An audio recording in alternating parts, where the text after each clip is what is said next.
Hey everybody, back for another episode. So today we're going to kind of be starting on the Suburban a little bit. We're not going to dig into it too deep.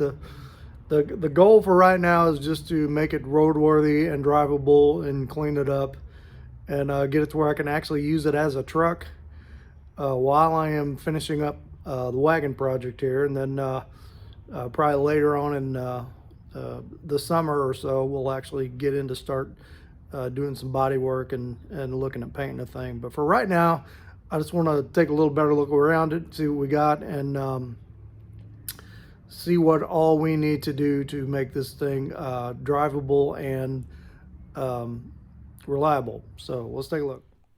No, you're not bringing home another piece of junk.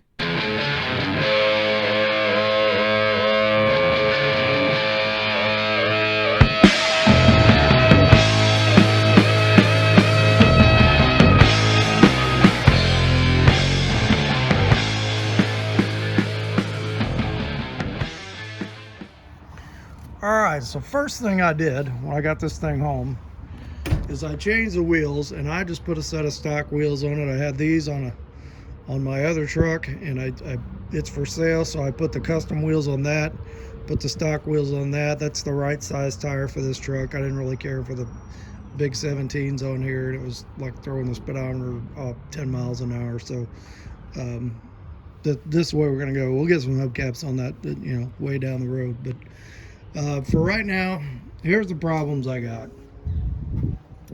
So this thing ran not great. I mean, I could tell it's running on all 8 cylinders, but we had mud divers nests all over the distributor cap back there, so I know it needs a tune-up pretty bad. This Quadrajet is garbage. This is one of the worst ones I've seen for how much play is in this throttle shaft bushings. I mean, that's a 1/4 inch of play. That I got a massive vacuum leak there. Plus I had some other vacuum leaks going on that we put the hoses back on and got that running okay. So I've got another Quadrajet coming for that. I bought one of those cheap ones off of Amazon, so we'll kind of see how that works. I don't want to put a bunch of money in this motor because I've got a 454 in the garage that I think eventually is going to go in here, but I just want to squeeze what life I can out of this thing. So I got some degreaser. Let's soak this thing down with some degreaser and spray it off and get all the goo off this thing to make it a little nicer to work on, because it's pretty grimy right now. I have no exhaust on this side. I've got, well, you saw the headers on there. There's a pipe that comes and stops about right here. Yep, there it is.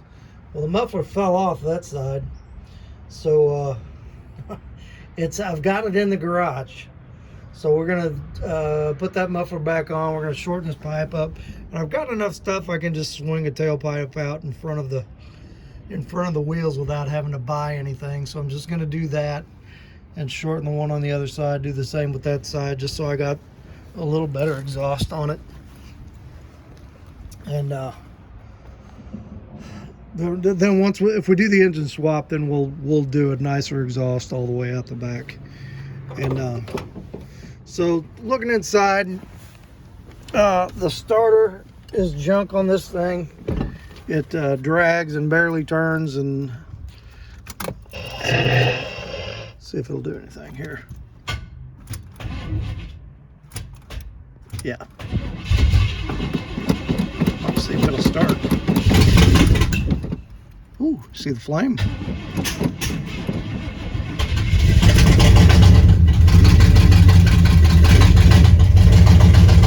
timing is all wrong.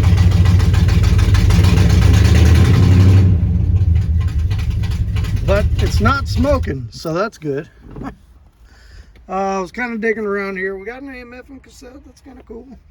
They got these El Chizo speakers just laying up here on the seats, so I'd like to get rid of them, kind of figure out what to do with that. I'm looking at the glove box here. I need a new glove box hinge, but I think the VIN sticker, the option sticker is in here somewhere. There's the book.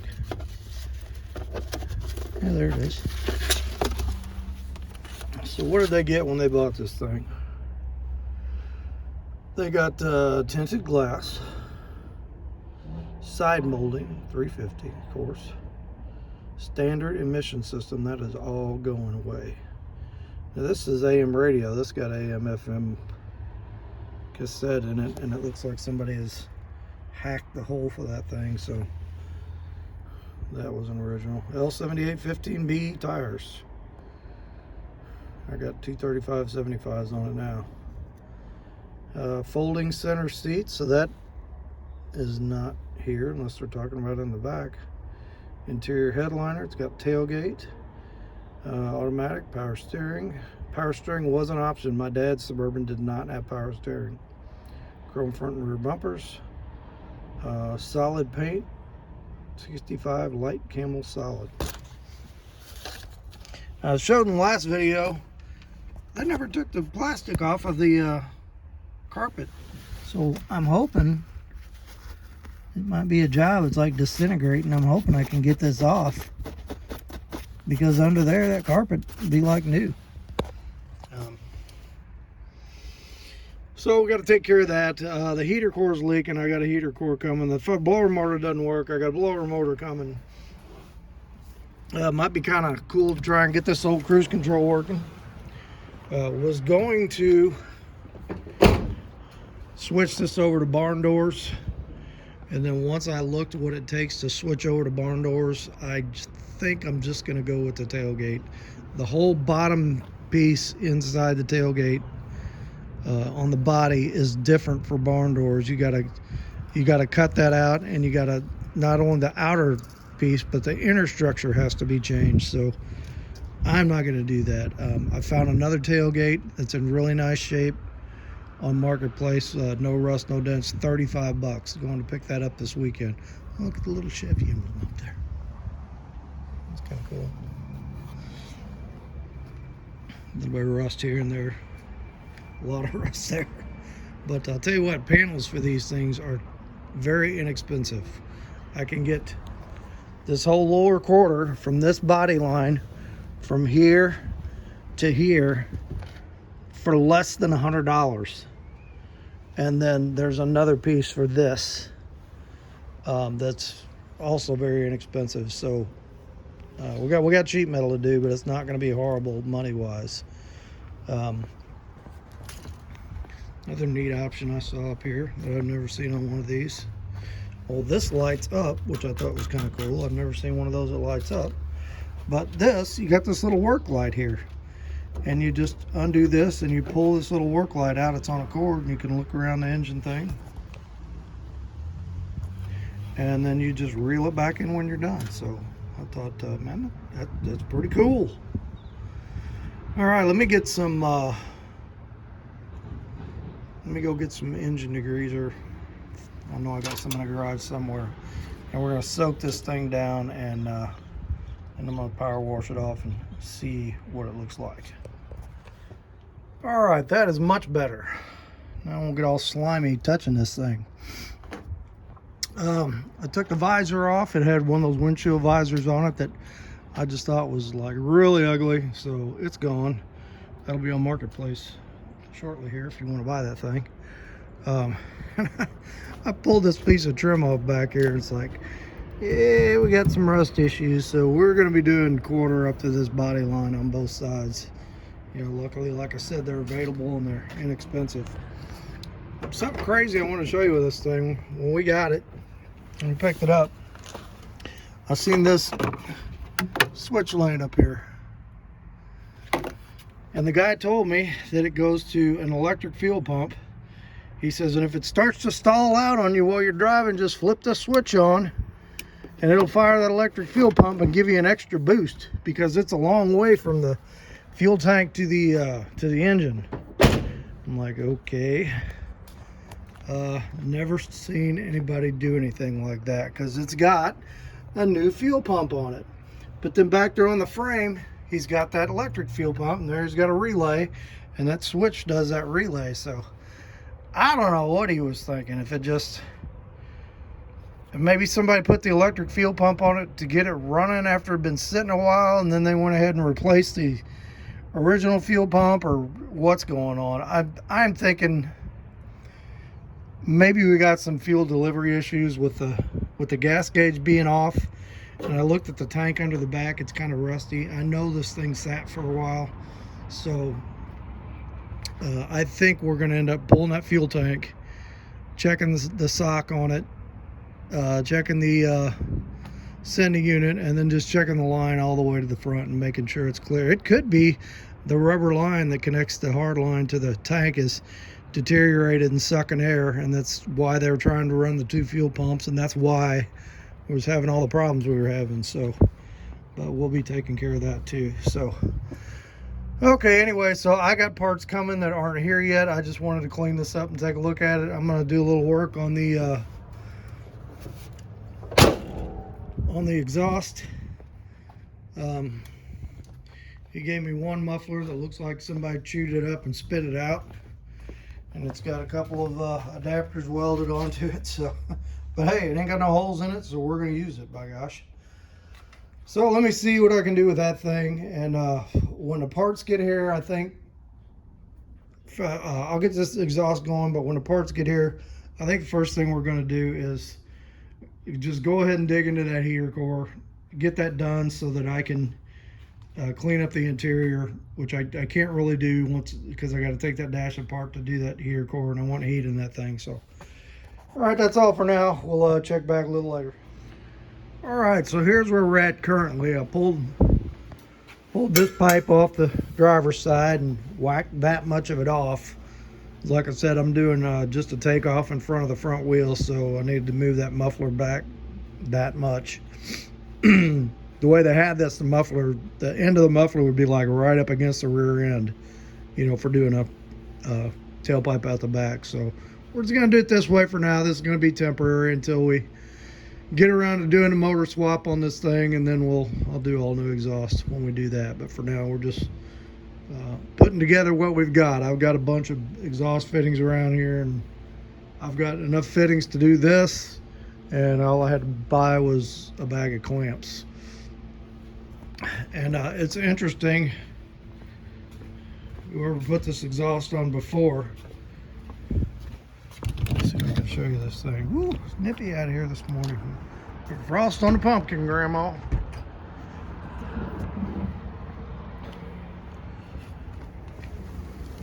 Oh, get down on the cold ground.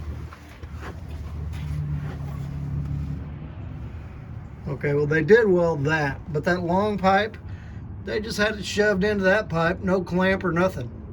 The only thing that was holding all this exhaust together was the hanger on the back. So, pretty, a little sketchy to say the least. So let me get this, I want to get this up in here and do a test fit, and then I need to measure how long I need to make my takeoff out here, and then I'm going to go ahead and weld that on and then put all this on. So all right, back in just a minute. By the way, this is eventually what's going to go in that Suburban. For any of you who follow the channel, if you look back at my RV rehab videos, this is a 93 454 that we did the tear down and re-ring and bearings, and it looked pretty good inside. It had one cylinder, had a few little nicks in it, but we just kind of honed them out. Ran excellent when I first put it together, and on its maiden voyage on the way back, the oil pressure just dropped from like 40 to 5. Now the motor didn't make any noise.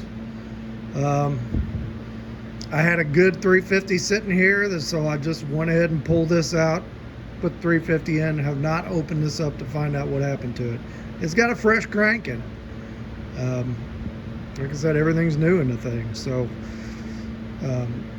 I don't think it's hurt bad, but somewhere in this video series, as we do this Suburban, we're going to open this thing back up and find out what happened to it. Hopefully it's nothing major. Hopefully a piece of gunk got in an oil passage, or maybe something happened with the little oil pump coupling. Before you think, well, maybe the gauge was bad, I tried a electrical gauge and a mechanical gauge, and both gave me the same reading. And I tried 2 different ports. I tried the oil port up here, and then there's an oil port down by the oil filter. I tried that too. So it was neither of those. I may be building an engine run stand to run this on outside of the truck, just to make sure that it's good before we put it in there. But I've got everything for that. I've got all the brackets, I've got the AC compressor, everything complete for it. So be crazy not to use it. So that's the way we're going anyway. So anyway, let's get back on this exhaust. Okay, so that's where we are for now. That gives me plenty of ground clearance. So let me go ahead and I kind of wish I'd been back a little more. Nah, that'd be all right. Let me measure from there out here to the rocker and see how much piece we need to weld on to get it out, clearanced out past the truck. And get that done. Oh, my dog was nest up in there. Yeah, we got a little cancer to fix on this thing, but that's all right. All right, back in a bit. I needed like a 19-inch extension to get this out past the body. I missed a spot now. So I just cut a piece of pipe, butt welded it onto there. We'll let that cool off a few minutes, and then we'll throw this side on, and I think I'm just going to hang it with one hanger and put clamps up where there were no clamps before. I think it'll be fine. It's not going to go anywhere. So we'll do this side, and then I'll go ahead and do the other side, and then we'll take a look at that. So just about done with exhaust, and then we will go to and then we'll see about pulling that heater core next. That heater core should be here in a couple days. The new fan motor's here, so I want to get that fan going on that thing. So let's get this part done first. All right, so the other side's done. It looks pretty nice for what it is, thrown together exhaust, but look at this. First of all, look at that nice bow in there. So you got a muffler sitting up on its edge, then you got a piece of pipe, then you got an extension, then you got another extension that are just spot welded together, mind you, no clamps, not welded all the way around. Then you got this pipe goes up, then you got another extension that's is just slid in there, got like 2 dots of weld holding this thing together. I mean, man, this is what's the word? Janky. Janky is the word the younger people use. All right. Well, let's get on it, see what we can do with it. All right, much better. Everything up in there straight. Everything tucked up. We got tailpipes. We got clearance. Now, if it'll start with this crappy worn out starter that's in there, let's see what it sounds like. Gotta sound better than it did before with one muffler off of it.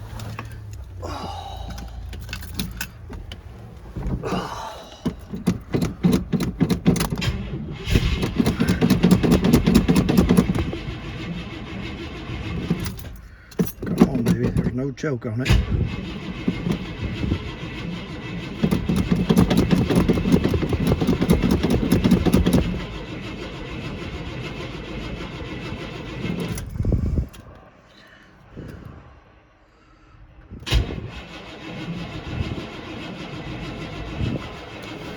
Maybe if I untie the choke. All right, there we go. Need a little of that since it's so cold out here and we don't have a choke.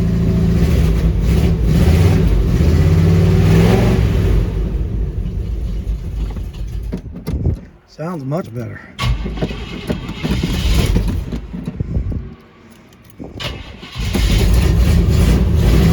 That carburetor is bad. Very bad.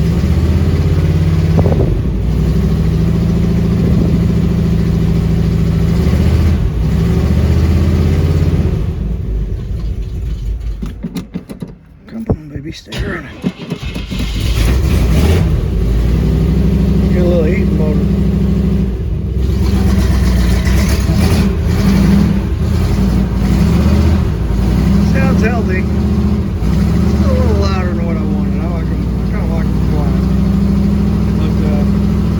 but much better than what it was.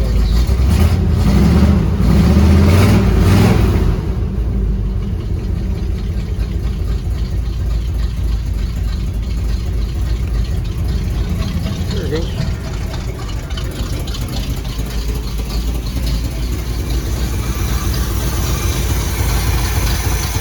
Runs okay. So we need carburetor, we need to tune up, we need to get rid of that EGR valve. We're going to do all that soon. Alright, so next thing, let's sound bad. Next thing, let's go ahead and pull this heater core out of this thing, get that changed. And I am taking a little road trip tomorrow to get another tailgate because this one is junk. So we'll crank this up in a bit and we'll get this heater core out of there and see what it looks like. Alright, so we started pulling this heater core and I wanted to stop and kind of show you how you do it here.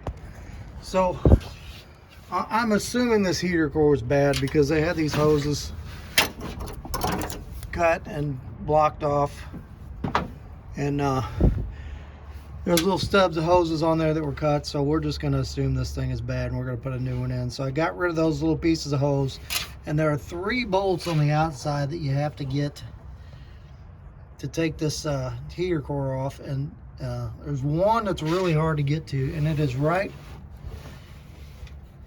it's like if you go right under this top hose, down under that casing, it's up under there, and it's almost impossible to see unless you just really kind of stand on your head and get down in there. And it's a 7/16 and you need a deep socket, and it's way back in there. So that's the tough one. So what I did is I just took 3 extensions, put a little tape on my socket there so it would hold at an angle, and I was able to reach in and get that one. And then there's one at that top corner right there, and then there's one right underneath the case right there. So we got all 3 of those. And then once we go in here,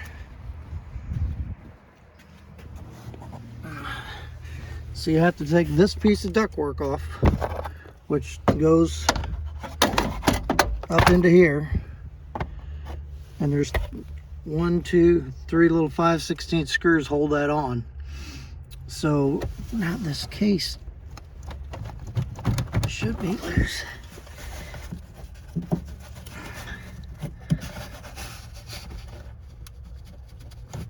It's probably glued on there, but that's the only 3 bolts you got to get. See, there's the one, and there's the other one. So let me put the phone down and wrestle this thing a little bit, and we should be able to get this case to come out. Okay, so yeah, they just had some sealer kind of holding this, and there's some stuff around the heater core tubes going through the firewall that just made it tough to get out. I just kind of had to get my hand on under this edge and grab it here and just slowly increase pressure and pull back, and it came out of there. So, but to get this out, I've got a couple control cables up here that I need to take off. So we've got this one here, and I've got this one here. That's for that door. So that looks like a 1/4, and that looks like a 1/4. So let me get some sockets, little 1/4 socket, and we'll take that off. And then I should, this is good and loose. I should be able to pull this out of here, and there's wires on top of this too, so there may be a wire loom up there holding stuff. Maybe not. What's this here? Okay, actually this one don't have to come on. It doesn't have to come on. It doesn't look like there's a control cable on that one.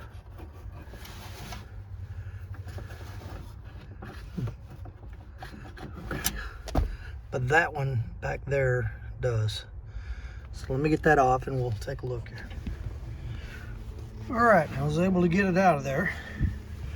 There was one more screw I had to take off, was right here on these defrost vents, and I kind of pulled that thing down, so I'm gonna have to get that back up in there where it goes, which doesn't look too bad, before I put the heater box back in. So let's take a look at what we got here. So to take this off, had 1, 2, 3 vacuum actuators I had to unplug, so I marked them. Looks like somebody has been in this heater core before. It's got some tape on it. I don't have the new heater core yet. October 2004. Gosh, was this thing even leaking? We're gonna put a new one in, so since we're already apart. You'd think it would last longer than 21 years. But I don't have the new heater core yet, so we'll just go ahead and set this off to the side, and once it gets here, we'll put that in and we'll put that back together. Thankfully it's not broke and cracked and yada yada. It's pretty good shape. So in the meantime, we got more to do. I am going to go ahead. I know this Quadrajet has severe issues. We're going to go ahead and pull this thing off, and I'm going to pull that EGR off, and we're going to put a block off plate on that EGR. We've got a different Q-jet coming, and we're going to eliminate a lot of these emissions vacuum hoses. So let me do that, and we'll take a look here. All right, we got this Q-jet off, and boy, this thing is nasty. I mean, it's black and gooey everywhere, and see all down in there. The inside is just completely black. I'm shocked this thing's running. This one has a hot air choke. The one I ordered has a divorce choke. In fact, this is missing part of the linkage. So, we'll have to do something with the choke, or we may just run it without a choke. Or maybe we can take the choke off of that and put it on the other one. We'll have to see. But all these vacuum lines were crumbling and cracked and falling apart. And there's a T back there by the distributor. It's missing a cap, so I had an open port back there.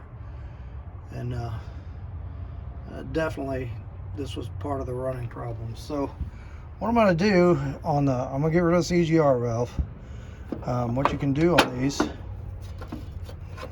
Chevy ones is there's actually 2 gaskets, one here, and this plate. Well, this plate is steel. So what I've done before is I'm just going to clean all the carbon and junk off of that and clean that up. And I'm going to take my welder and fill those 2 holes in, and then there's me a block off plate. And we'll get rid of this thing, which it feels like it's stuck anyway. Okay, so don't have a Quadrajet yet. Don't have the heater core yet, but at least we got this stuff apart. Look at that thing. I don't know what that is. So they got a wire running off of there to, I have no idea what that is, up to that terminal block. Is that supposed to be some kind of fusible link or something? But we're going to get rid of that. But yeah, we're coming along. So let's go and weld this thing up and see what it looks like when we're done. All right, so we just welded those holes up, and I'll just when that cools down, I'll grind that off smooth. Check the bottom, make sure none of the welds are poking through the flat side of the bottom, and then I'm just going to use some red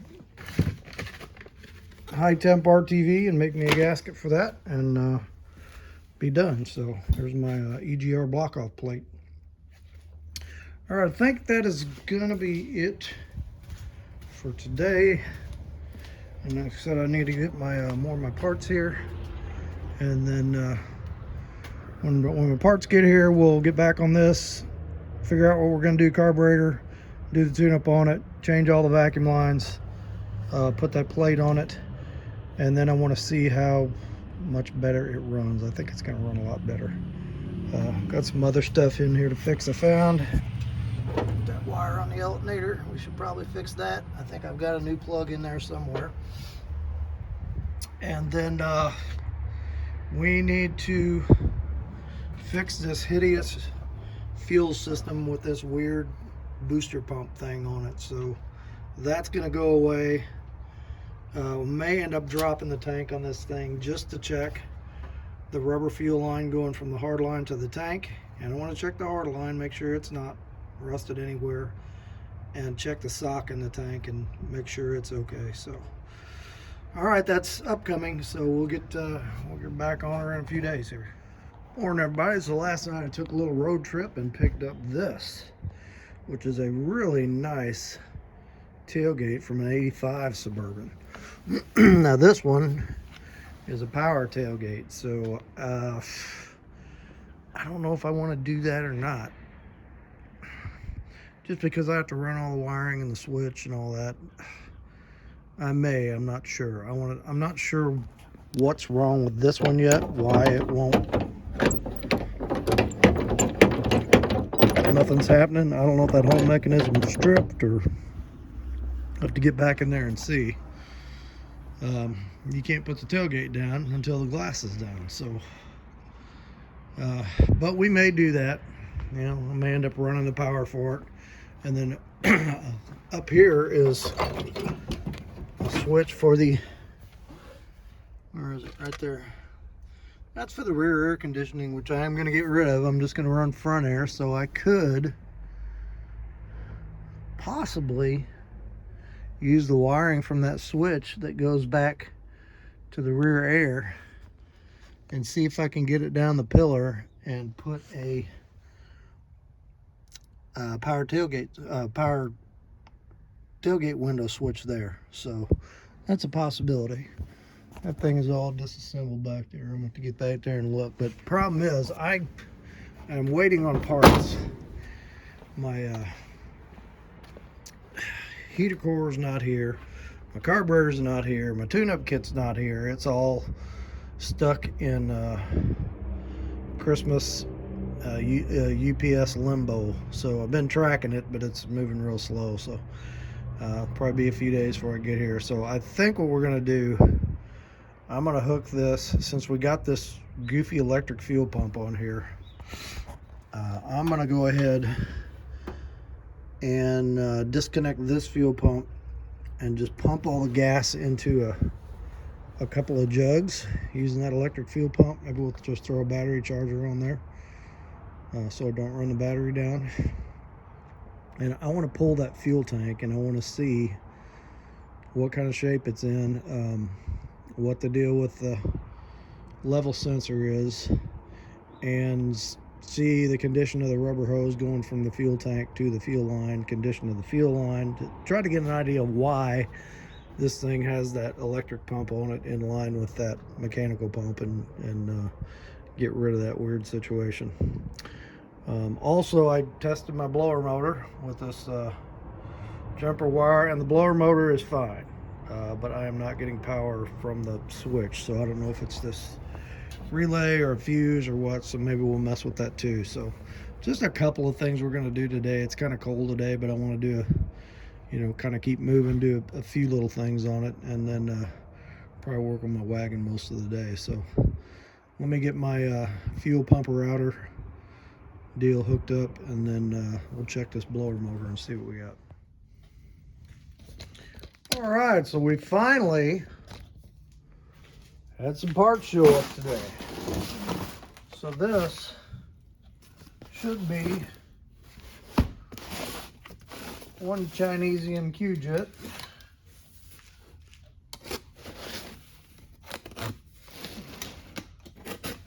Let's this thing looks like.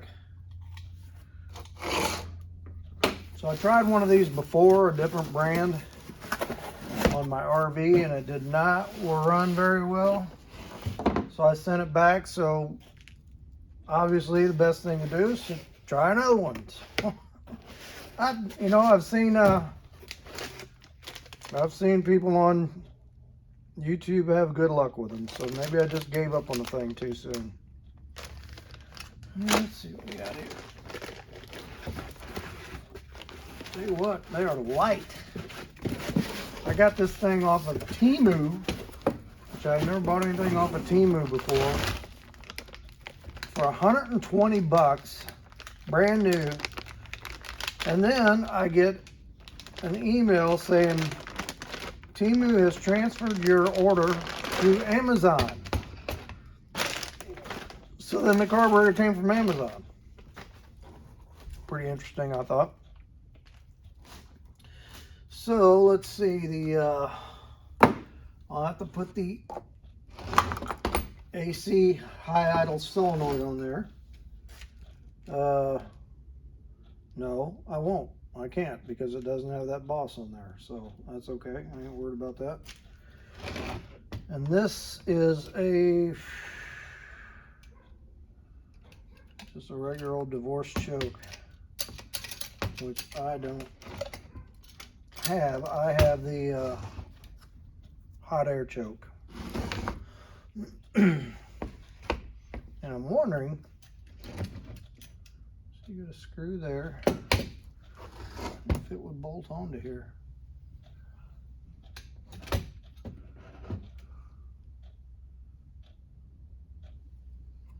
That's the vacuum port. Got a screw there. No, it doesn't. Well, I don't know, it might. We'll take it off here and take a look.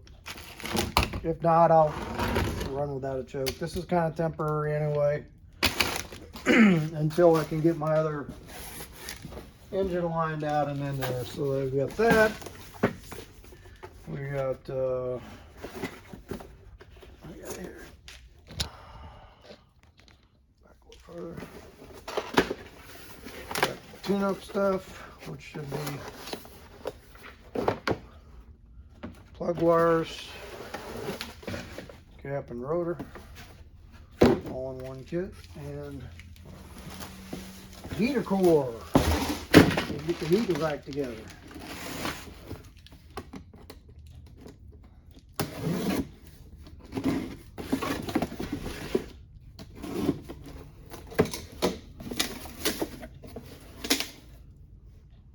I think that looks right. Let's take a look.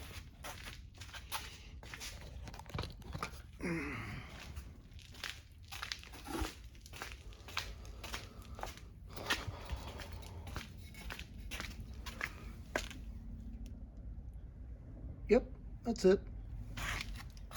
All right.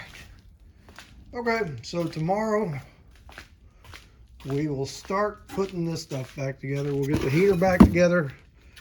I want to see if we can troubleshoot that fan, get it straightened out. The heater fan, we'll get this put on.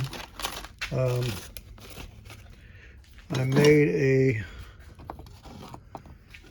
welded up that plate for a block off plate, and then I just glued one of the gaskets to it with high temp RTV, and then we'll just put a bunch of high temp RTV on that and put that on there, and that'll be our little free EGR block off plate. Is there any instructions on this thing? Probably not.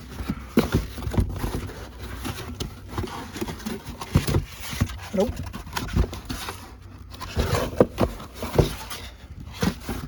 Bolt on and good luck. So that's what we'll go with. But you know, what's the worst that could happen? It's junk and we send it back. So all right, back on it tomorrow. Okay, so we got some parts in like I just showed on the Suburban, and we are going, I got the carburetor and the EGR plate on this morning. and we're going to do a couple more things to that. But if you saw my other video about the Wagon, you saw that my wheel bearings and the wheel seals were wrong from Rock Auto. So let's see. This is the part number that O'Reilly shows for them. Let's see, is this the right ones?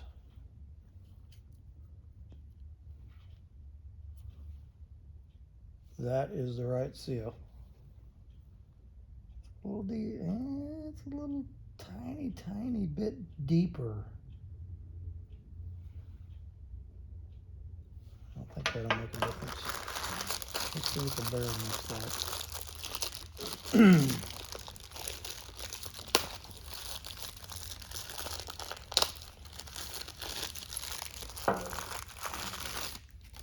Okay. Yeah, this looks more like, let's see. There's the bearing I cut. That's it. All right. Retaining ring.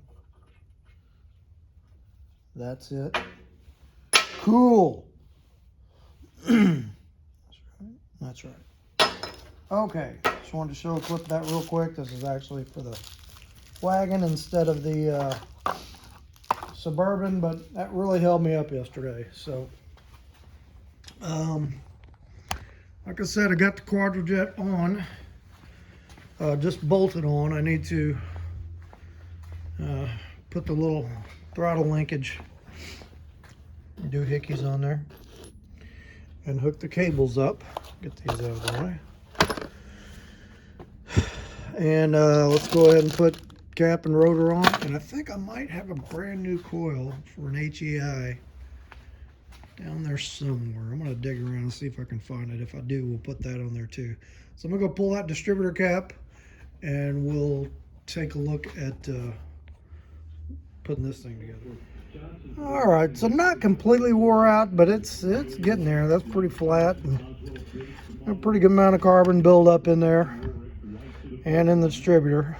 So we'll go ahead and change it. And I did find I had a brand new HEI coil in a box, so we're going to swap that. So let's go ahead and put this guy together. And then we'll change this rotor and we'll stick this on there. And finish up the stuff on the carburetor. And I am not going to hook this back up to the tank because yesterday I just drained all that gas out of it. So I'm just going to run a short hose off the suction side of the fuel pump to that little 1 gallon gas can I got and start it that way. I want to see that that pump is pulling gas. But here she is. A few little things to hook up. Vacuum lines are all terrible, just rock hard, split everywhere. Guess I could see if I got some carb cleaner and clean up that PCV valve.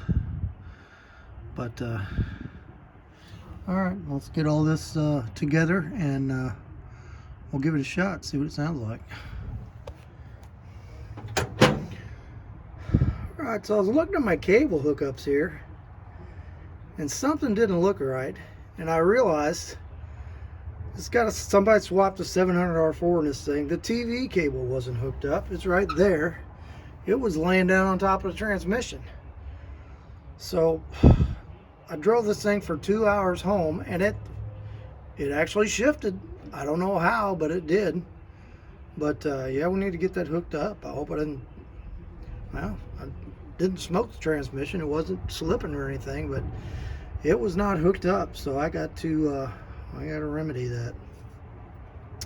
This cable here is for the cruise control, which parts are missing too. So I'm going to try to use that bracket, or that part of the bracket, to hook up the to hook that TV cable up. There should be enough adjustment in there to make it work. So, all right, let me see what we got. All right, no bueno on the TV cable. That is just the wrong bracket. I may have some universal brackets around here. I'm gonna have to do some searching. If not, I'll either have to make something or just like buy a aftermarket one for the 700 R4 and bolt it onto that bracket, because like that half of the bracket bolts onto that bracket. I do want the cruise to work eventually, but that's a ways off, so I'm not too worried about that right now. So all the vacuum lines are plugged. I got rid of all that vacuum line mess that I know leaked all over the place, and unhooked that old charcoal canister and all that stuff, and now we just got that vacuum line. Everything else is plugged. I was wondering why this thing was kind of running out of gas on the way home, or seemed like it was. That could be the issue. Which really makes me wonder, what does the inside of this tank look like? We're gonna find that out this week. So let me get a can of gas, and I just stubbed a hose down here on the pump. Looks like it's got a new pump, so we'll see if it'll pull gas out of a can, if it wants to start. All right, we got some gas on it. I dumped a little gas down the carb. Make sure everything's hooked up. Yeah, I believe so. I cranked the idle up on it a little bit. Let's see if this thing's gonna run. I hope I didn't kill the battery yesterday when I was running that fuel pump, pumping all the gas out. We'll find out.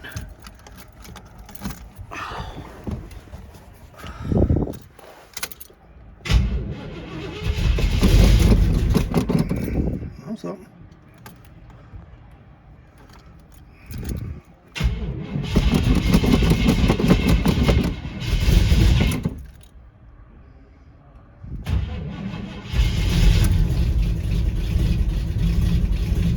Hey, here we go.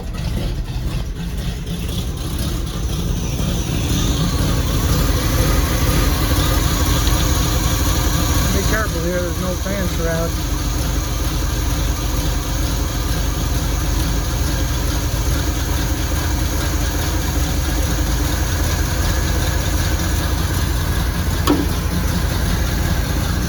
Don't sound bad. Sounds better than what it did with the old flux bit.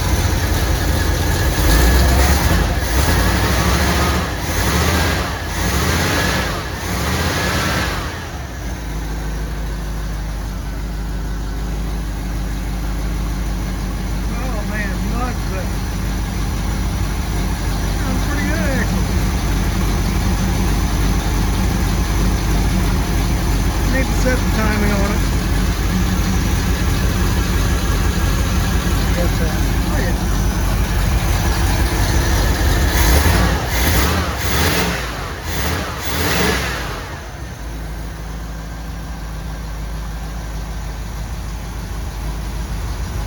So much better. Alright, well, the wife wants me to back this out of the way because the kids are coming over today for Christmas. They might want to shoot some baskets. So let's back it up here.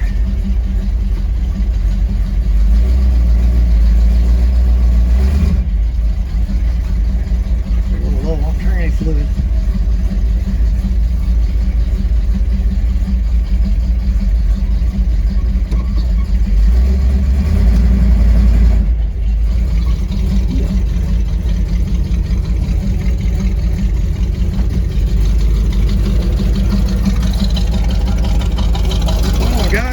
So much better.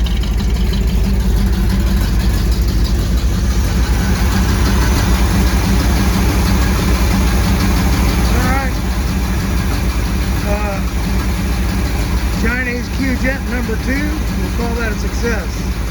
The first one I bought ran horrible that I put on my RV, but this one runs pretty good.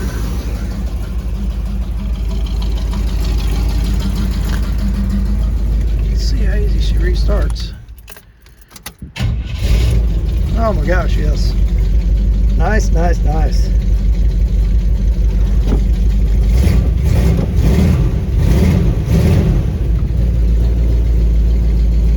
All right, cool.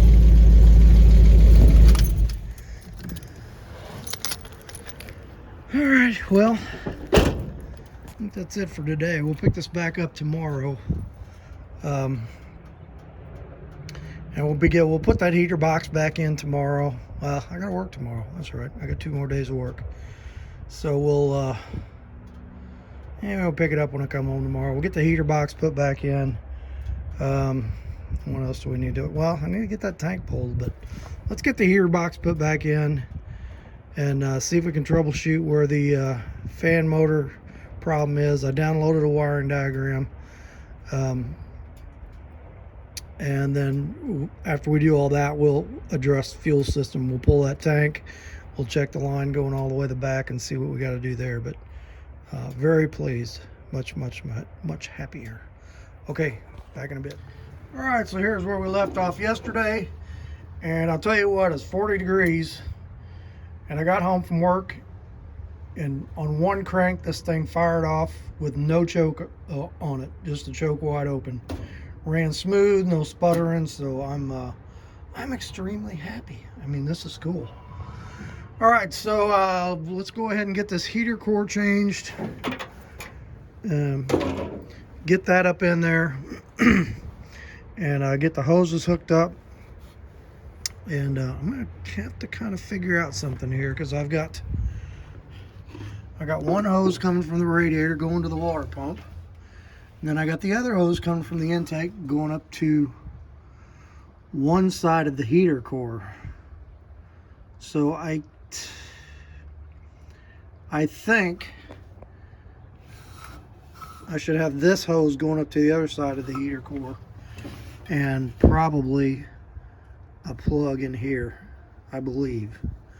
I'll have to check that. But anyway, let's get the box in there first. Get it bolted up. And then I want to troubleshoot the wiring and figure out why the blower isn't coming on with the switch. We know the blower is good. I got the wiring diagram. We'll get all that figured out, and then we'll do the cooling hose side of it. So let's go pull this new heater core out and take a look at it in here. All right, so here's your heater box, and it's just I think 4 screws, a couple way down in there. And 5 screws, there's one here too, and we can pull this whole thing off and we can change this core out. Here's my new core. I'm making them out of aluminum now. This one was copper. And I did find some brackets for this 700 R4, which we're gonna set up for now, but in the back of my mind at this point, I'm really thinking I want to put a stick in this truck. I don't know if it's going to be the old, I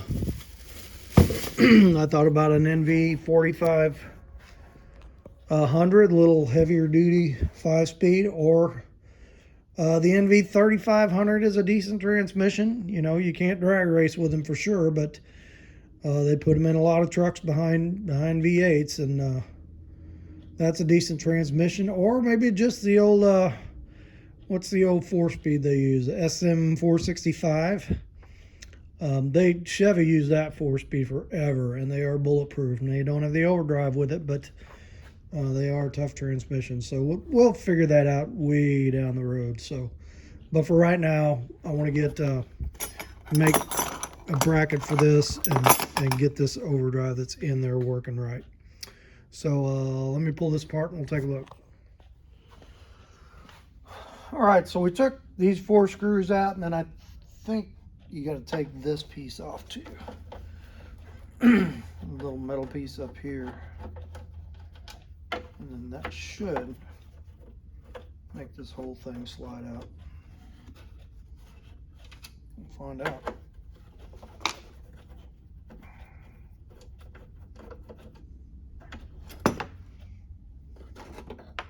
Take that off.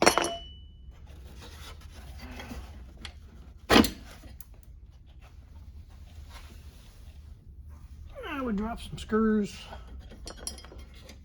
like so. This little dude comes out like so. And there's my leak. See all the rusty water laying in the bottom of this thing. Dried up rusty water.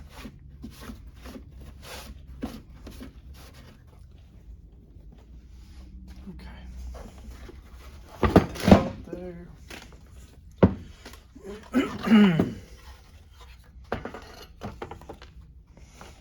So we're going to take a few screws off here.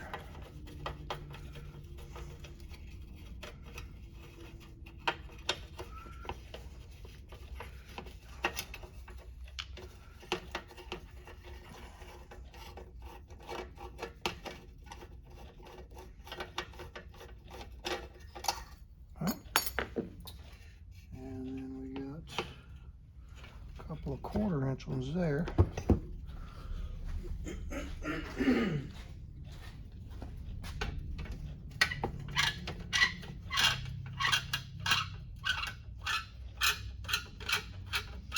Got a couple leaks right there and right there.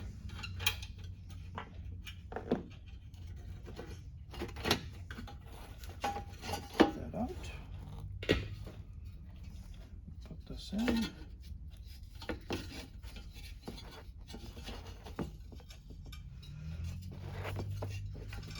And we just go in reverse.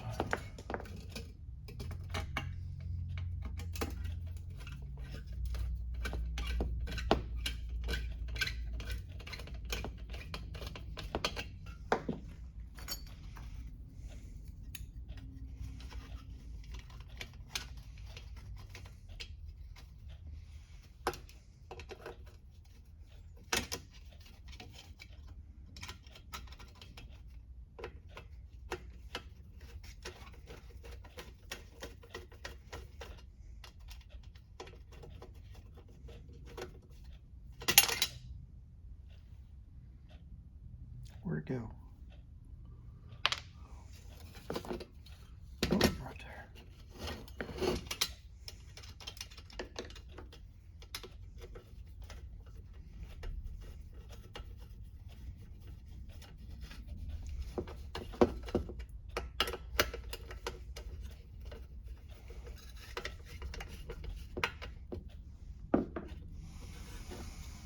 Okay.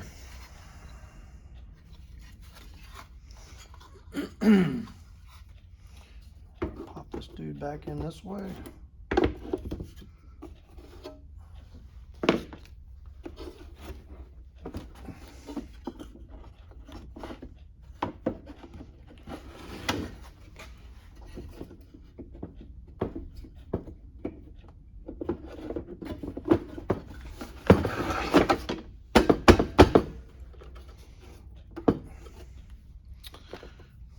Put the screws back in.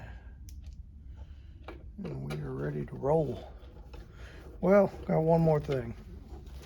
So they had this piece of like this hard paper, cardboard stuff there. I don't really like that. So I think I'm gonna cut a little piece of sheet metal for that.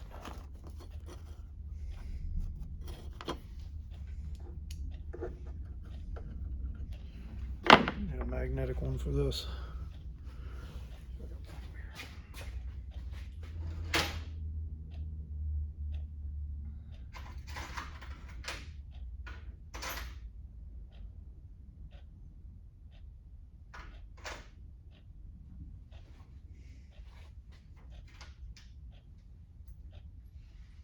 Well, I thought I did.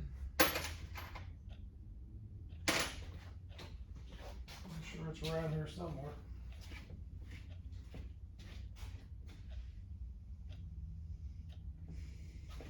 There you are. Everything I own is around here somewhere.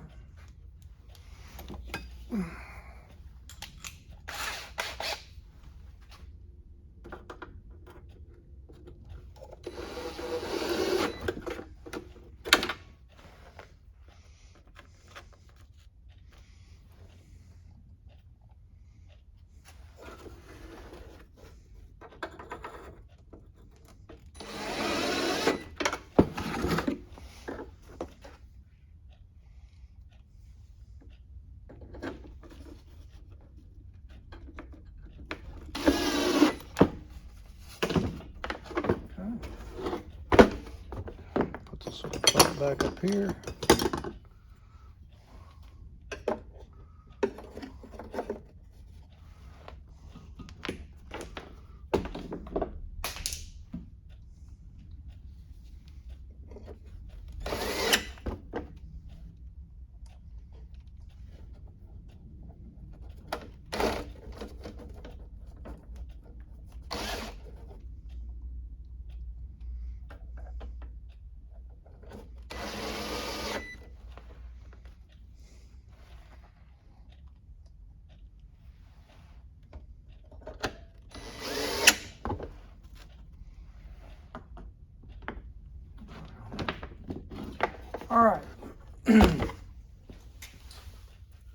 So that is all you got to do for that. Now let me go ahead and cut, find a piece of sheet metal and cut this. And we'll kind of glue that in there. And then we'll take another look here. All right, so we'll cut that little piece of sheet metal there. I think that will work better than the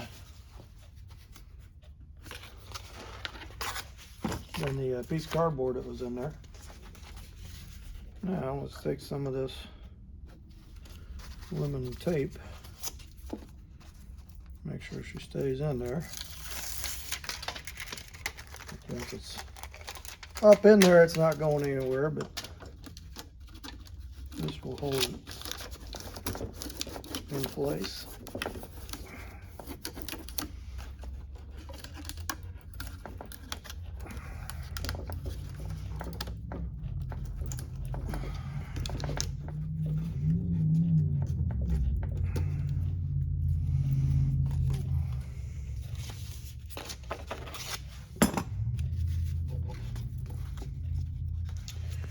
And then once we get to do this, we'll I need to go out there, and the defrost vent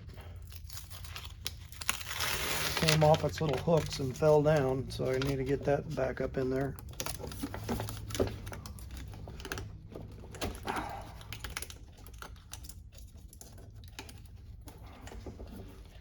And then we can put this on. What is that? Well, I guess these are some little guide pins. We should probably clean up the goo off of those so they go back in the holes right.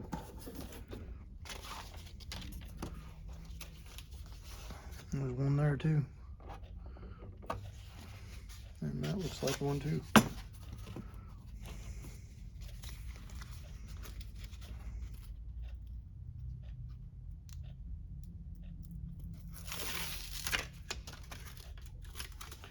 So this is good tape.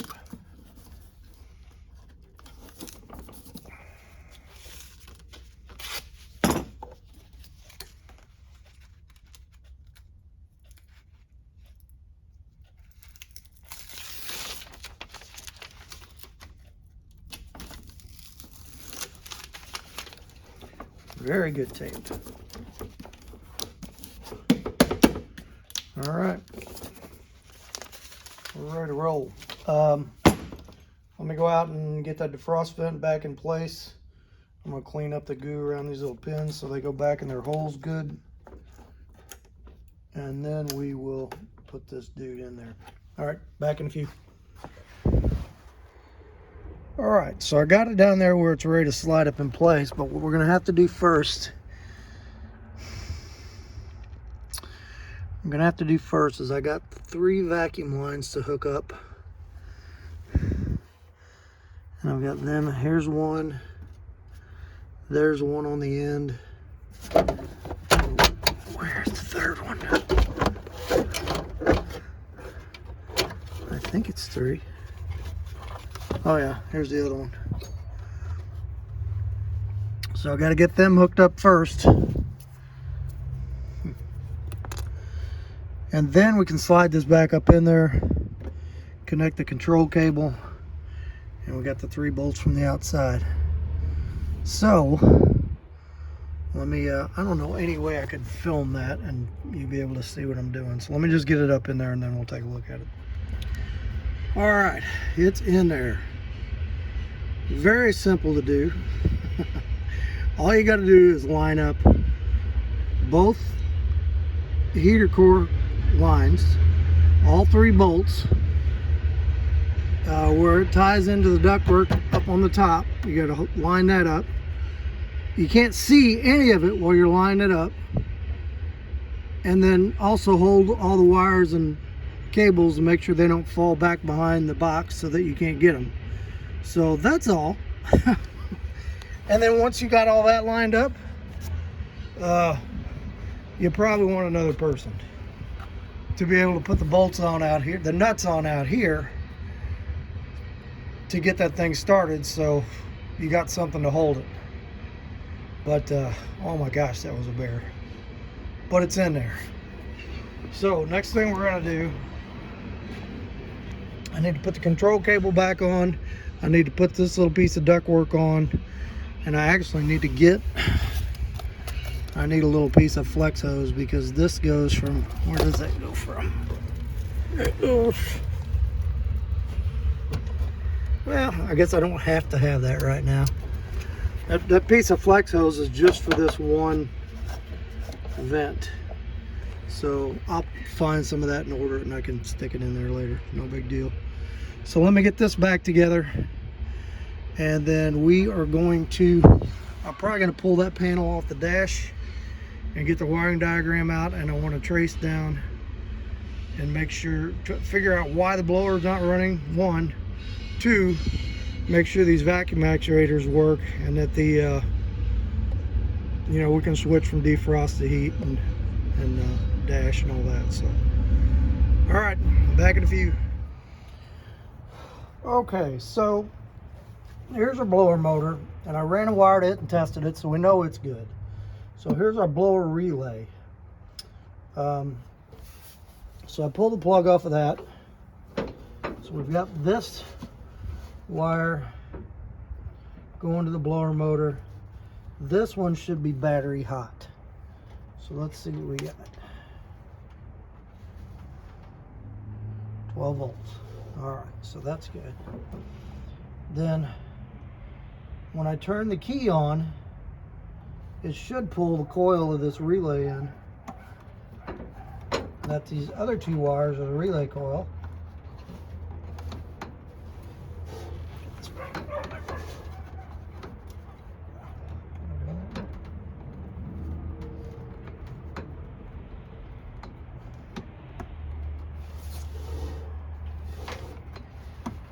Alright, so this should be the coil, this plug, and uh-oh. Look at that. That wire came out of that plug. Could it really be that easy? Let's find out.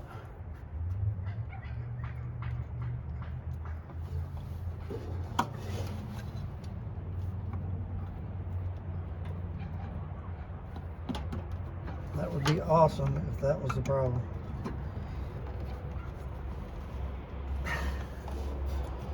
Still got keys in it. I'm gonna go grab my keys just a second.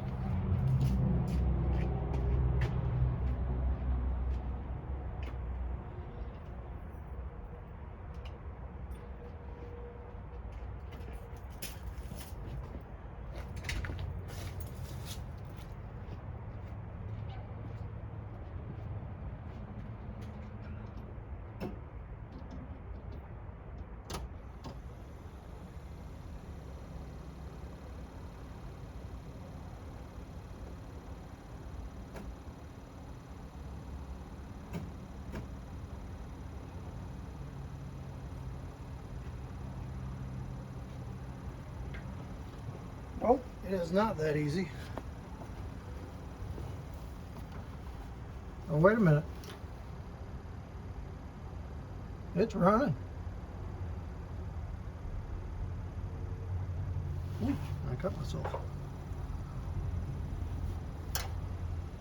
Not running very fast though. Let's go inside and take a look at this. Man, that ain't much of a cut at all, but that thing sure is bleeding. Huh.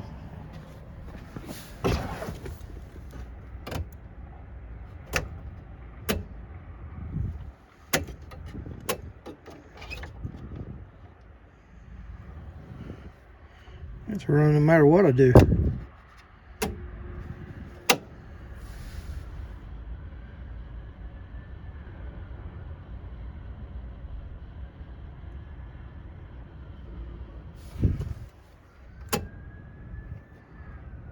Low, high, all the same.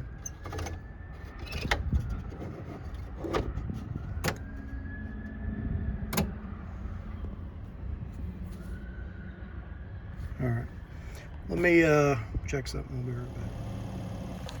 Alright, that relay is stuck.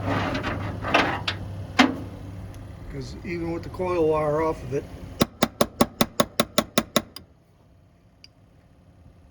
it won't shut off.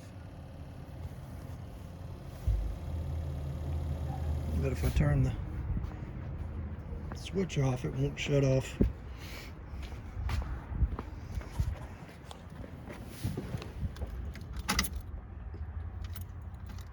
No, it does shut off with the switch off.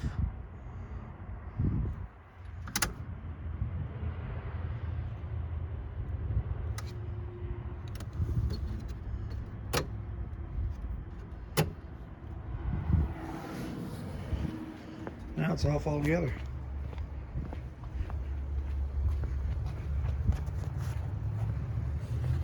Oh, no, it's not. It's still running.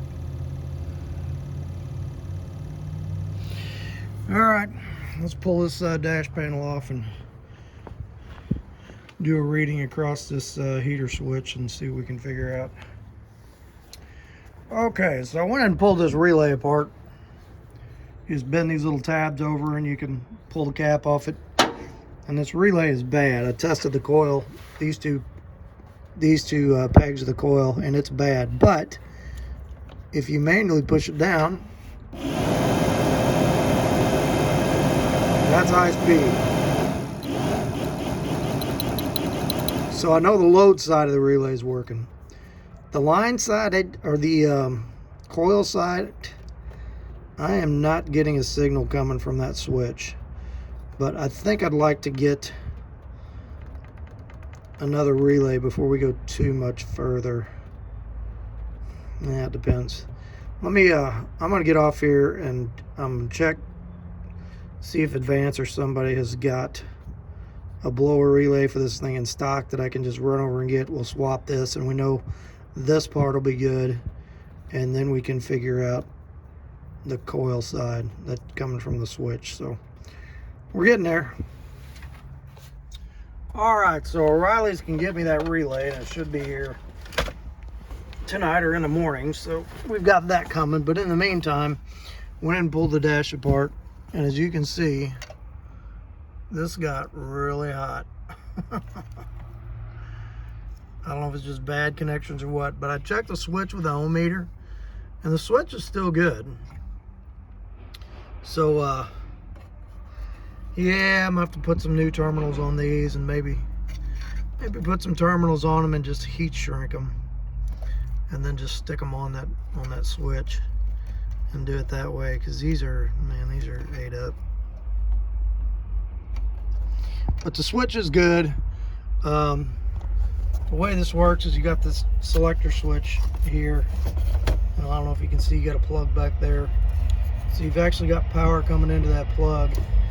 And then when you slide this selector switch over off of the off position, you'll feed from this plug to this brown and white wire, and when ignition's on, and that will power your fan switch. And it's doing that. So when I push this over, I do get voltage coming through there. Now I'm only getting 11 volts instead of 12. I don't know if that switch is old and dirty or bad connection or what, but it is working. I need to try, well, see, my vacuum plug fell off the back of that thing too, so I need to get that back on. I don't know if that was off or if it was just barely hanging on there. I mean, somebody's been into this thing. And then you got this wire,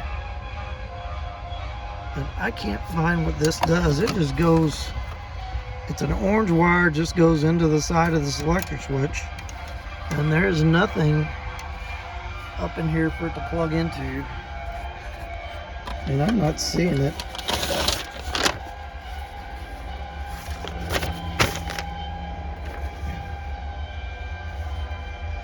See, here's your selector switch,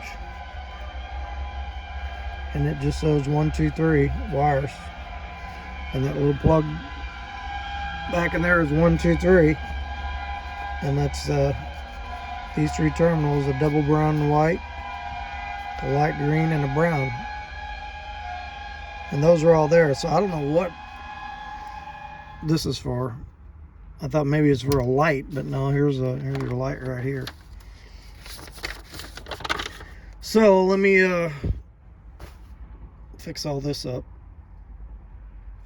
And I got a feeling when we take this dash out to actually do this truck as a project, we're probably going to be redoing some of this. But for right now, I just want to get it working. So let's get this going and see if we can get power out to that relay. All right, so I cut that old plug off there, put a couple of new terminals on there, put some heat shrink on there, and those are good and tight now. Now, I don't know if you can see back in there. Yeah, it's probably hard to see. It's like right back. No, I don't think you can see it. But right there, there's that vacuum plug. So I need to find out, do we have engine vacuum on that thing? Is there a vacuum line even hooked to it? So I should be able to start the truck and just feel on it.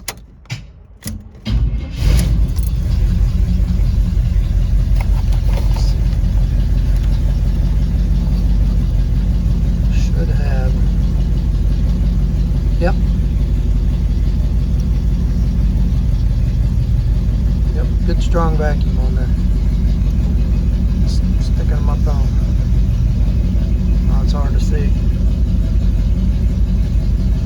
Okay. So, shut this off. Now I should be able to stick that back on that vacuum port. I sure would like to know what this other wire's for. Oh well. I guess it could be a feed for the for that rear AC control. I don't have the diagram for that. Anyway, let me get that plug back on there. Let's get this up in there, and I should be able to jump out that relay, run the fan, and see if our actuators are working, if we're switching from top to bottom. So back in just a minute. All right, so blower's running, truck is running. Right now I have air coming out the top. So let's see, I should be able to get defrost. There went the little door. I got defrost. And if I go heater,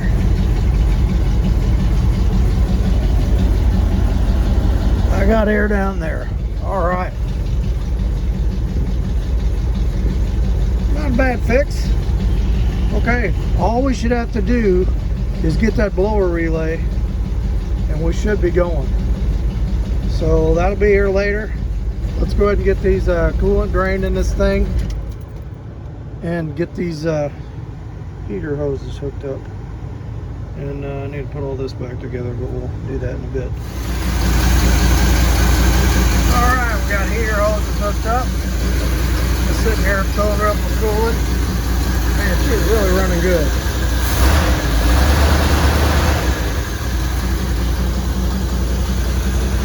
Really running nice. So, yeah, we're going to let that run for a little bit. And bleed the air out of the system. I think it's going to be it for tonight. Tomorrow we'll go pick up that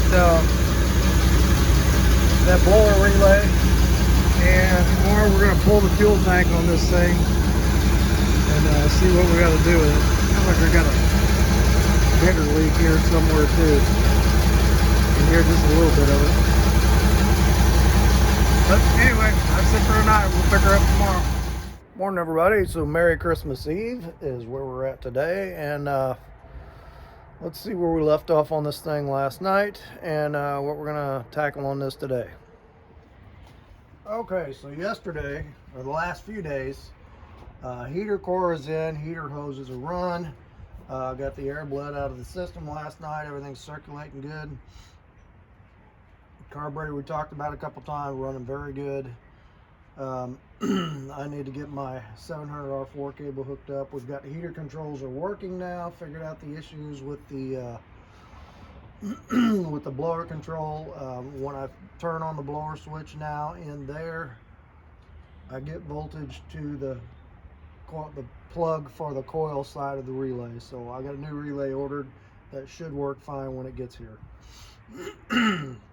So I want to pull the fuel tank on this thing today, and I want to get rid of this, which was that whoever had this before, I thought they put a fuel tank on the frame, and I followed the wire all the way back, and they ran a wire all the way back, and it goes onto the top of the tank. So I wondered, did they put a fuel pump in the tank, or did they use a later model tank that had a fuel pump in it? I don't know what's going on with it, but it runs fine. Well, I drove home. It was pulling fuel with this new fuel pump without this electric pump on, so it was pulling right through it. But I don't want this on here. I want this stock. Regular fuel pump here, regular fuel line back to the tank, to the pickup. The outside of the tank is a little rusty. So let's, I want to pull it off there, make sure that tank is in good shape. Make sure it's in good shape inside. Make sure that the pickup sock is not full of gunk. The gas gauge is way off, so I'm hoping that's just like dirty connection, because it is changing when you put gas in it. So we'll figure all that out. But a new tank for this is relatively cheap. I mean, 150 bucks, less than 150 bucks. I think I found one place had them for $110, a new fuel tank for this truck. But I don't want to do that right now. I kind of want to wait until we do the tear down and really restore this thing. So right now I'd kind of just like to get that tank to work. So let me go ahead and get my stuff together.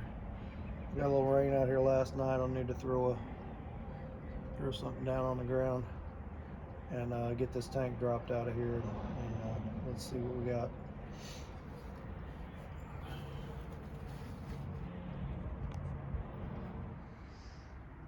All right, another thing I was going to do is change this tailgate, because this window will not roll down, but because I bought that other tailgate that is in really nice shape.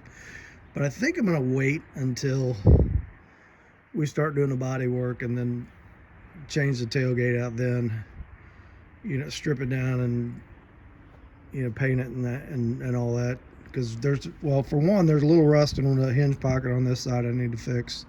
Hinge is still sturdy, but I'm gonna have to get into that, and it's like really all I want right now is for the window to roll down and the tailgate to come down. So I think I'm just gonna concentrate. Let's just get this mechanism fixed, and we'll live with this old rusty beater tailgate for a while until we start really getting serious about this thing. So under here, somebody has been in this tank. So you got new straps or painted straps, one of the two, and new bolts up there. So somebody's been into this, and there's a new section of fuel line run up there.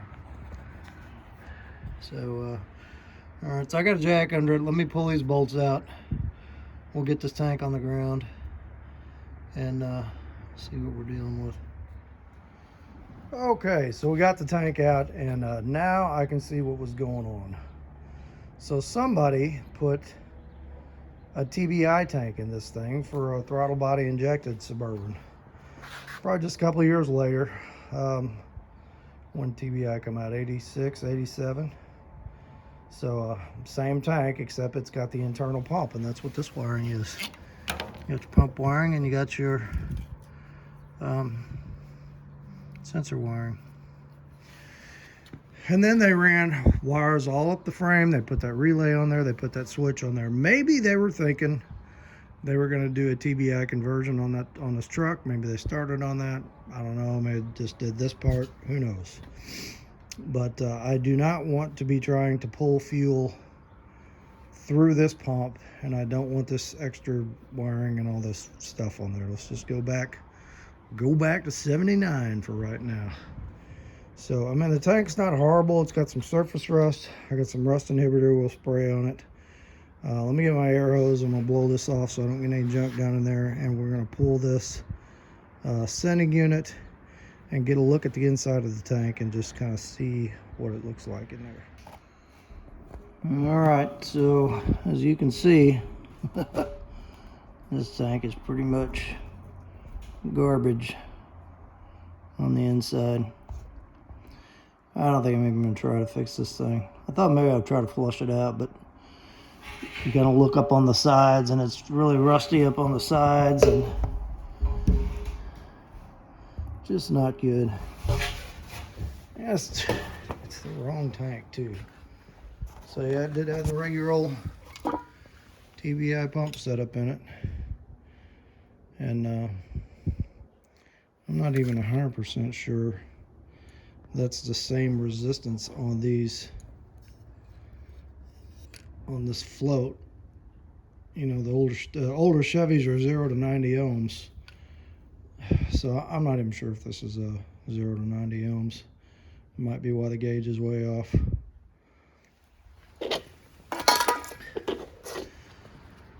Okay, so shall we try to rinse it out just to see what it looks like?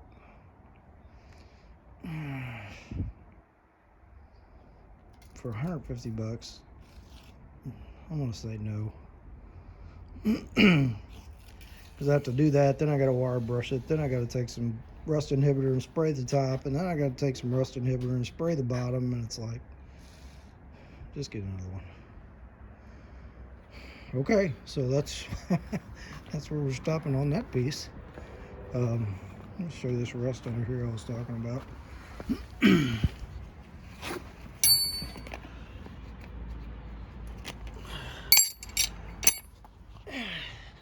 Probably take several days to get a tank here. So these corners here, got some rust there we gotta fix. Which isn't too bad. I mean, the floors aren't terrible. They've got a pretty good amount of surface rust on them, but we'll treat that. Nothing through. Just these little corner pieces. But once we get the bumper off and we get the quarter off and all that, we'll address that. Looks like the wheel well's not that great either. I'll have to fix that too. Rust don't scare me. You just fix it. That's all there is to it. Okay, so now that we are got a plan of action on this, let's jump to this tailgate and go inside. Prop the window up with some wood, and then maybe we'll take the window regulator out and see if we can make the thing work. All right, back at view. Okay, actually got the tailgate to come down. So they just had the window shoved up there and had 2 pairs of vice grips. So I got 2 free pairs of vice grips holding the window. So I took them out, slid the window down a little bit out of the track, and then boom, opened right up. And actually it doesn't look bad in there. I mean, it's not all rusted away, so that's good. In fact, the old mat back here looks, got some bad spots in it. I'll get one of those. But I can see that it was probably leaking water and leaking or using oil. It does have a different radiator in it, and somebody put a water pump on it before I got it, so that was probably the water end of it. And then my control cables are pretty much spent, so we'll have to get those. These rollers are shot, which I've got those coming because I knew on both tailgates that I got it needed rollers. So anyway, let me pull this regulator out of here and see if we can get this thing to operate. And so at least we can get a usable tailgate here. You can buy these for like $100, that a repop of that regulator, but I would rather just see if I can get this one going. Got here as far as rust. I mean, we got some there. Definitely some over here. Yeah, it's heavy surface rust. It's nothing through. So we'll get all that. Probably got leaks behind this stuff. We'll take care of that. All right, let me pull this off and we'll see if we can get this thing to operate. Okay, so this regulator works fine. Something to do with the handle. Kind of see it down in there. It's like just a couple of 7/16 bolts holding on. Let me spray some stuff on them. We'll see if we can get them out and see what's going on with that handle. All right, well, here's the issue with the door handle. This thing is spinning free on that shaft, and it's not supposed to. I don't know if there was that threaded before? No, don't look like it. Looks like there's a notch there for a C-clip at one time. I don't see anything in there that's stripped out. Maybe it's this.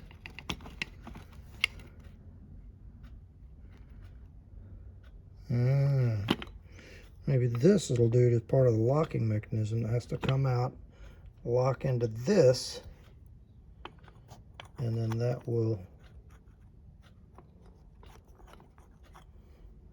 I think that's what it is. Let me find the key, see if I can get that to work. Okay, that's all it was, is this key locks that thing, makes that little cam come out, and then you put this on there, and then you got your crank motion. So that's not bad, not even really broke. I mean, it's pretty sloppy and worn out.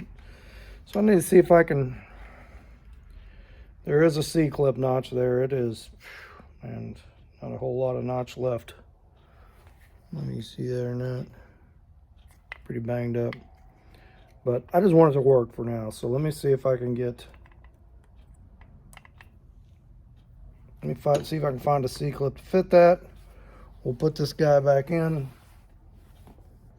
We'll put the window regulator back in and see if it'll crank.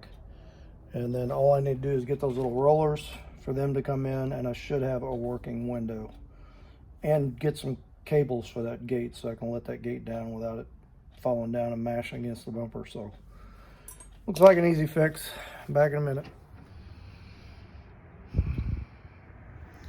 Okay, tailgate is all figured out. I left the window regulator out because I got to put those rollers on there, and it really needs to be out to put those rollers on. So those should be here probably next week. We'll get those on, and then I should have a good working tailgate. I guess I'll get the cables for them too, so I can lay that thing down without it crunching the bumper.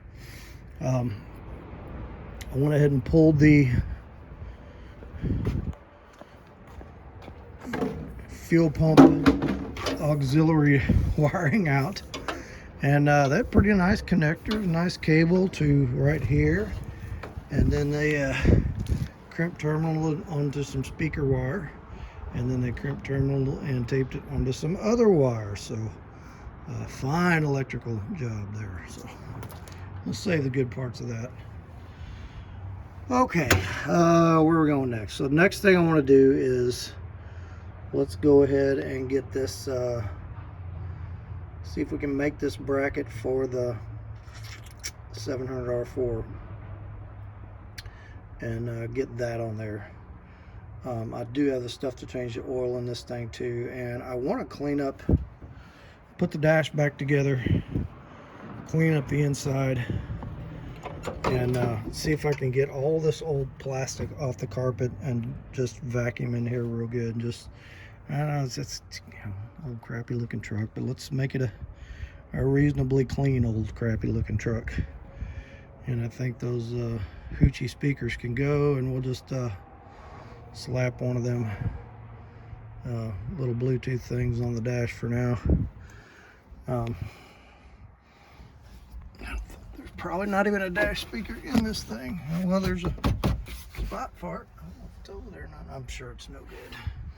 I think that's like a 4x10. I've got the little ones that go on the side of the dash, but I'm not gonna worry about that right now.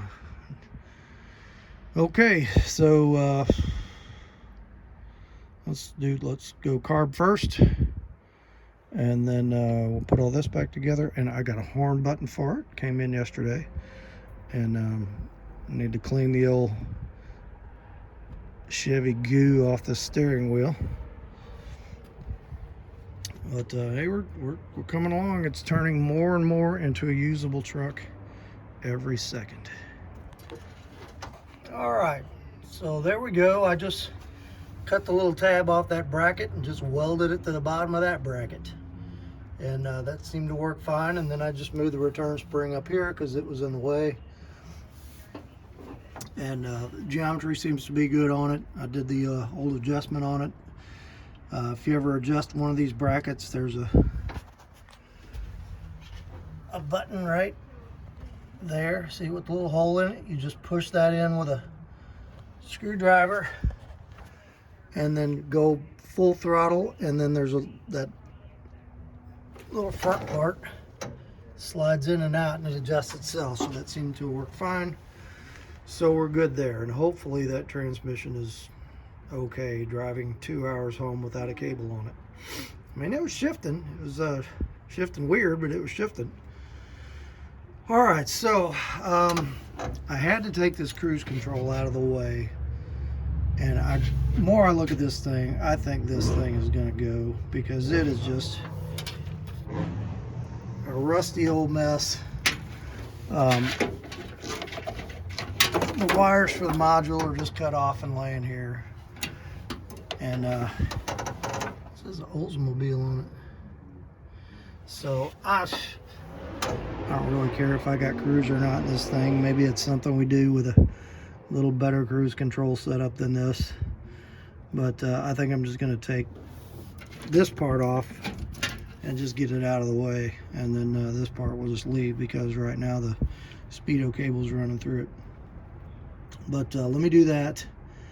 And then I want to go ahead, put the inside, put this dash back together, and pull these mats out and start cleaning, see if I can get all this old plastic up. Look at this cotter pin I found in here.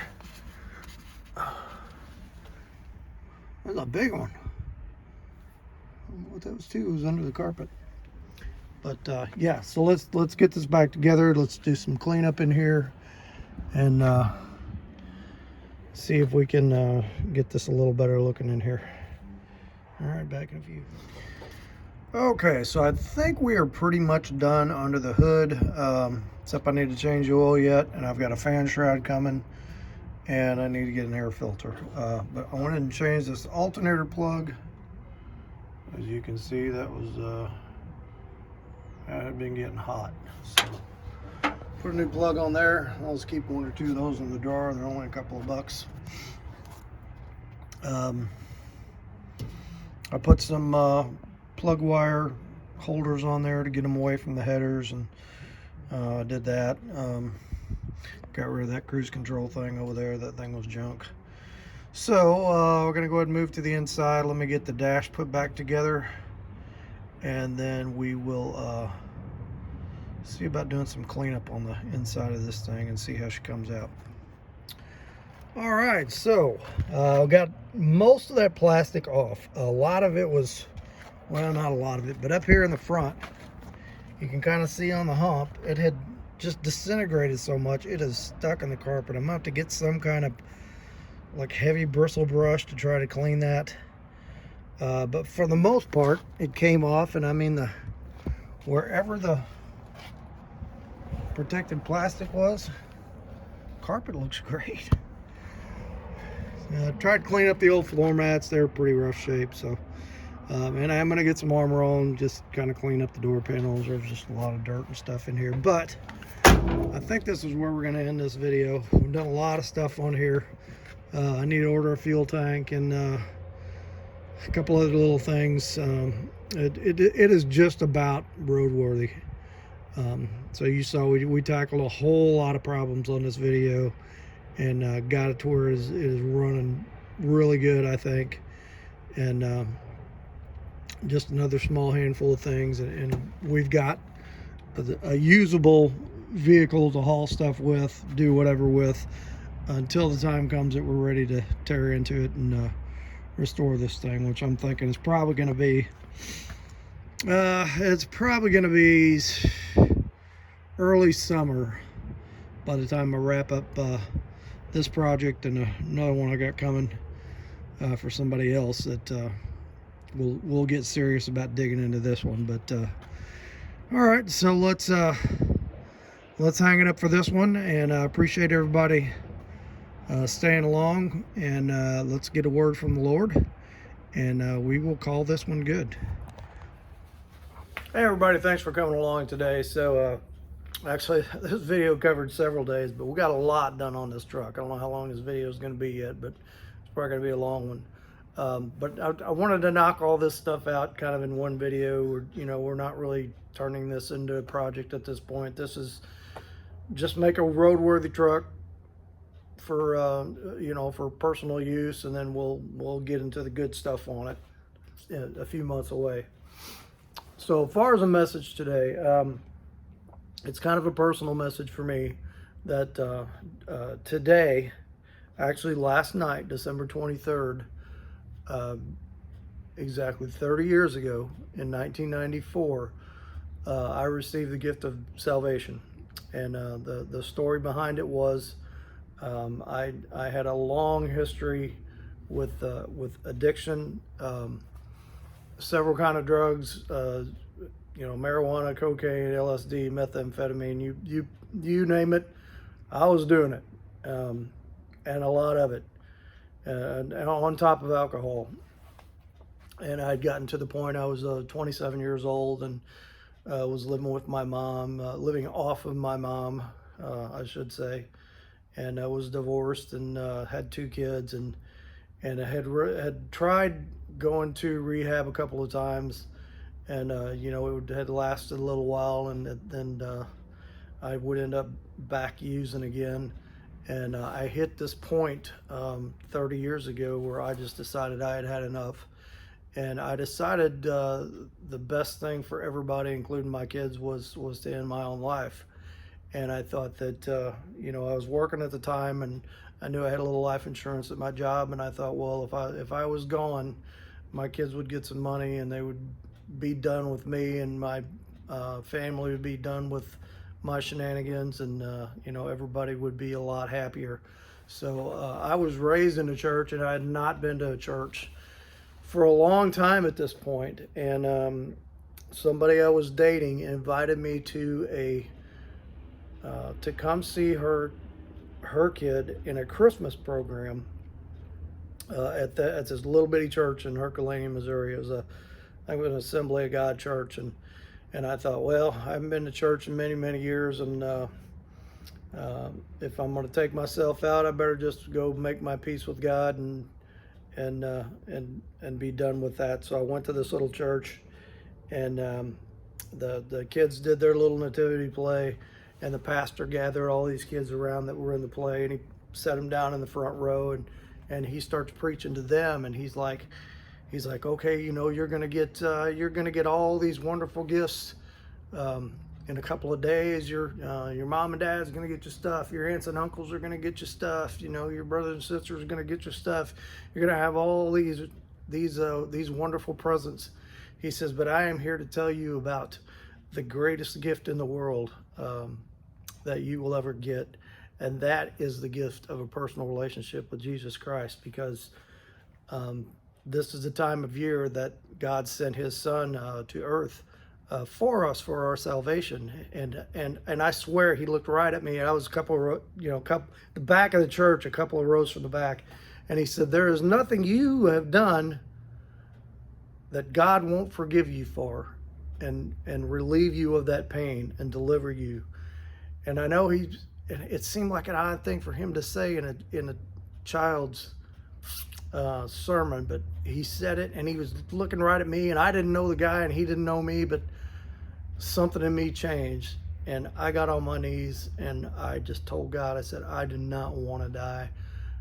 Please deliver me from this addiction." And I'm going to tell you what, the next morning, this addiction I had been going on for many years, since I was an early teenager, and I was 27 by this time.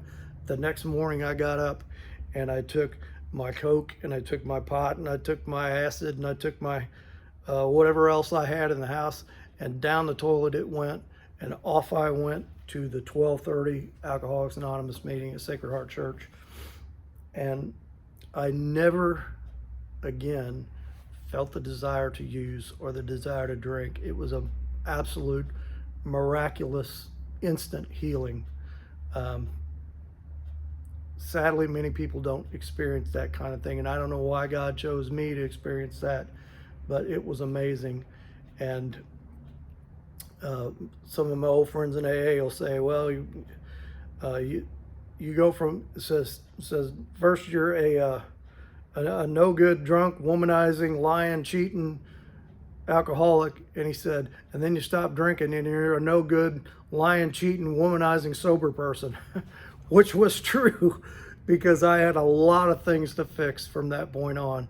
But I'll tell you what, delivering me from that addiction, God gave me the strength and the desire and the want and the willingness to start trying to fix those things.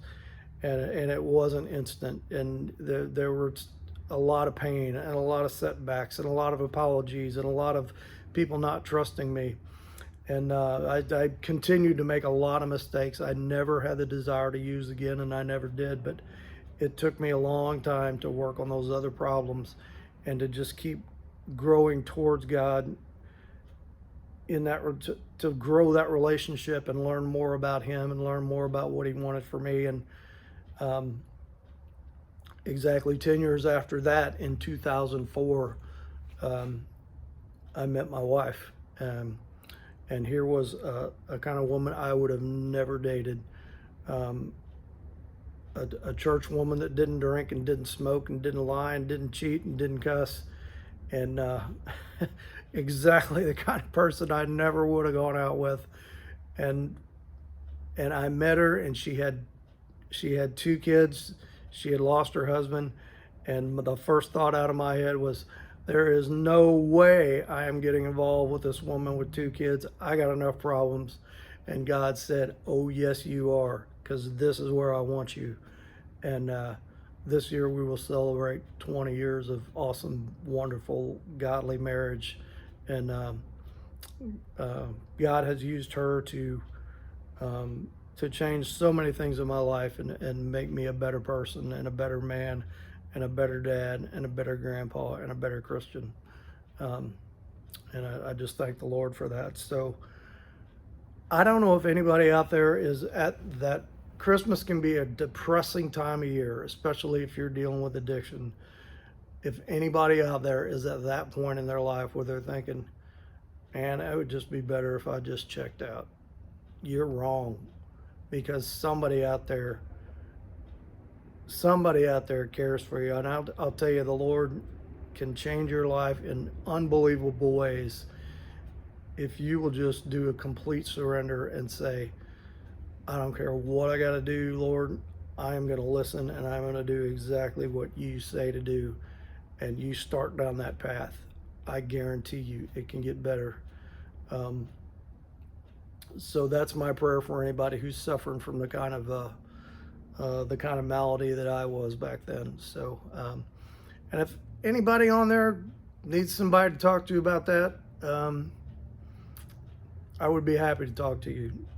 Leave me a message down below. We'll figure out how to hook up, email or something, and I would be glad to speak to you if I could be of any help. So let's have a quick word of prayer, and we'll be done today. Father, I thank you for this 30th anniversary of mine coming up, and these wonderful years you've given me. And I just pray for anyone else out there who is dealing with this kind of that kind of illness, just for deliverance for them. And above all, I just thank you today for that most wonderful gift of all, the gift of your Son for our salvation. And we just thank you so much. In the name of your Son, Jesus, amen. All right, hit like, hit subscribe, leave a comment, leave a message. Above all, have a Merry Christmas. Remember what Christmas is all about. It is about Jesus and the Lord and the cross and the birth and the Savior. It's not about all the cool stuff we're going to get that we're going to forget about 2 or 3 weeks from now. Keep the focus on where it needs to be. Merry Christmas to you and your families.